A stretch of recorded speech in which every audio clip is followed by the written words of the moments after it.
My daughter was smiling and waving at me as the train pulled away. It had been about 2 months since she last saw her dad, so she was excited to visit him. After she boarded the train, I sent a message to my husband to let him know she was on her way. About 4 hours after I got home, Sarah called me.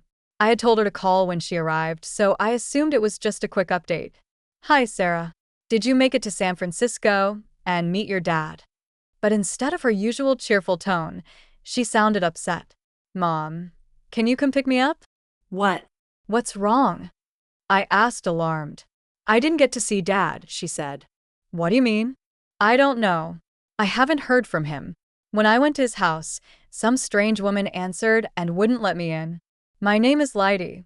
I'm 32, and I live with my husband, Robert, and our 11-year-old daughter, Sarah. I got pregnant with Sarah when I was still in college. It wasn't planned, but with support from my parents, I managed to finish school. After that, I became a full-time housewife. Robert always said he wanted to marry me, so we got married shortly after finding out about the baby. At first, things were a bit chaotic and not everyone around us was supportive. But once Robert got a good job at a reputable company, things settled down. We were able to live in company housing, and financially, we were doing fine.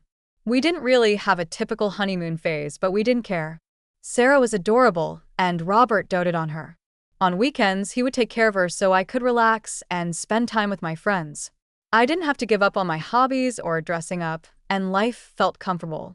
The years flew by, and before I knew it, Sarah was in elementary school.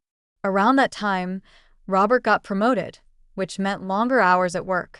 Even so, we made the most of our weekends, going on family trips and making memories. Life felt stable and happy. But then, everything changed. One day, Robert was told he had to transfer to another city for work. At first, he always turned down transfers because Sarah was too young, and we didn't want to uproot her life. But now, she was 11, and that excuse wasn't enough anymore. This time, the job seemed critical to Robert's career. He told me it could determine his future at the company, and he couldn't refuse. We had to think about Sarah's future too: junior high, high school, college, and all the costs that would come with it. I realized we couldn't hold him back, so we agreed to the transfer, hoping it would lead to something better for all of us. I was told that my husband's assignment would last about 6 months. Well, 6 months isn't so bad, I thought. Still, my daughter really loved her dad and was worried about being away from him. Robert promised her he would call every day and try not to make her feel lonely. He said she could visit him on weekends too. I could see he cared about our family. Even though he was moving away, he was still going to make time for us. Sarah said, "I'll miss seeing Daddy, but I'll manage." We saw him off with smiles on our faces. After about 3 days, Robert called on video to talk to Sarah. It was nice to see them chatting. It made me laugh because it seemed like he was the one acting like a child. It was heartwarming to see them so close. I could tell they had a strong bond. The first weekend, he couldn't visit because he was too busy. But the next week, he made time and came home on Friday. I was so grateful that, despite his busy schedule, he still made time for us. Sarah was so happy to have dinner with her dad again after a long time. But about 2 months into his new life, things started to change. He used to call every 3 days for video chat, but over time, those calls became less and less. Eventually, he stopped calling altogether. I understood he was busy with work, living alone, and doing all the house chores. I thought once he got settled, he might start going out with his colleagues more, and things would get easier for him. I didn't want to pressure him, so I didn't insist on him keeping in touch more often. Still, he didn't contact me much. And when he did, it was brief. Eventually, he came home less and less. I told Sarah that her dad was just really busy with work, but I could see that she was sad, even though she didn't say anything about it. It wasn't a good situation. And even though I knew he was busy, I felt like something was wrong. I asked my husband to call Sarah, even if it was just for 5 minutes. She seemed so lonely at home. He apologized and said, "I'm sorry," but he still didn't call her. Sarah's birthday was coming up, and I hoped he'd come home to surprise her. She even said, "Maybe Daddy will come home." But on her birthday, he didn't come home. He didn't even call to wish her a happy birthday. Sarah was really disappointed. I was so mad that I called him several times and left messages. Lately, when I called, he wouldn't pick up or return my calls. So this time, I called him again and again. Finally, on the fifth call, he picked up the phone. "What's wrong? You've been calling me a lot, haven't you?" he asked. I was angry. "What are you doing?" I said. "What?" he replied. "It's Sarah's birthday today. It's Saturday and you didn't come home. You didn't even call to wish her a happy birthday." I snapped. "Oh, I'm sorry." "I'm really sorry about that," he said. "Sarah hasn't seen her dad in so long. She was really hoping you'd come home for her birthday. Tell her I'm really sorry and wish her a happy birthday," he said. No matter what I said, all he did was apologize. I was fed up and hung up the phone. As I did, my anger flared up again. I thought, please think about your daughter and treat her better. You're busy, but this is too much.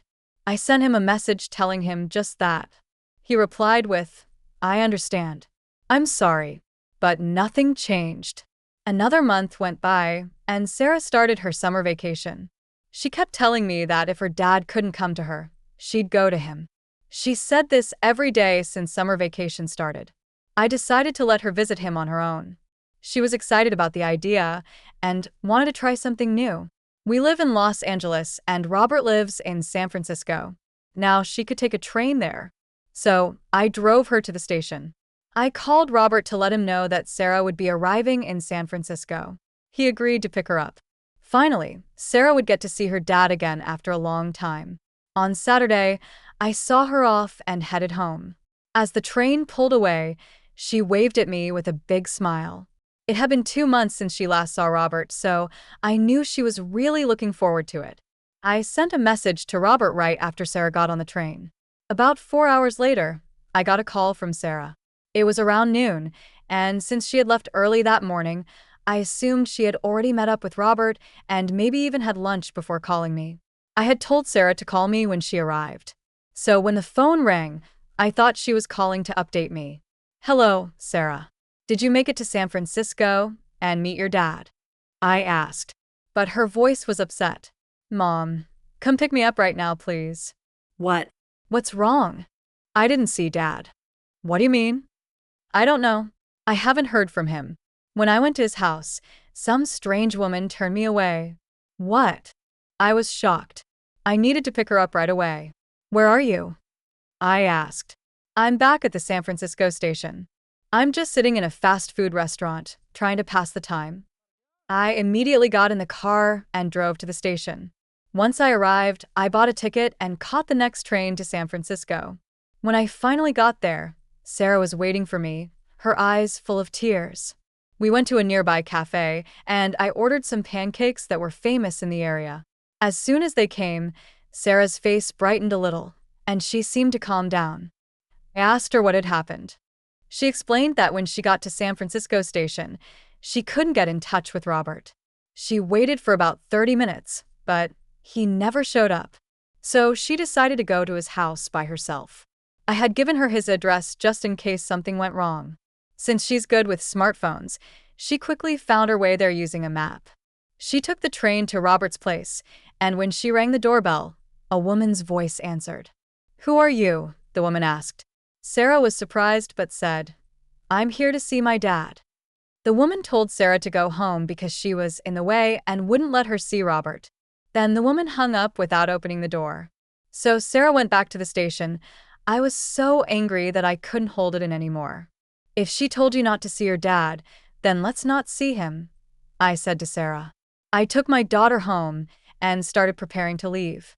When I told my parents what happened, they were furious and said they'd help however they could.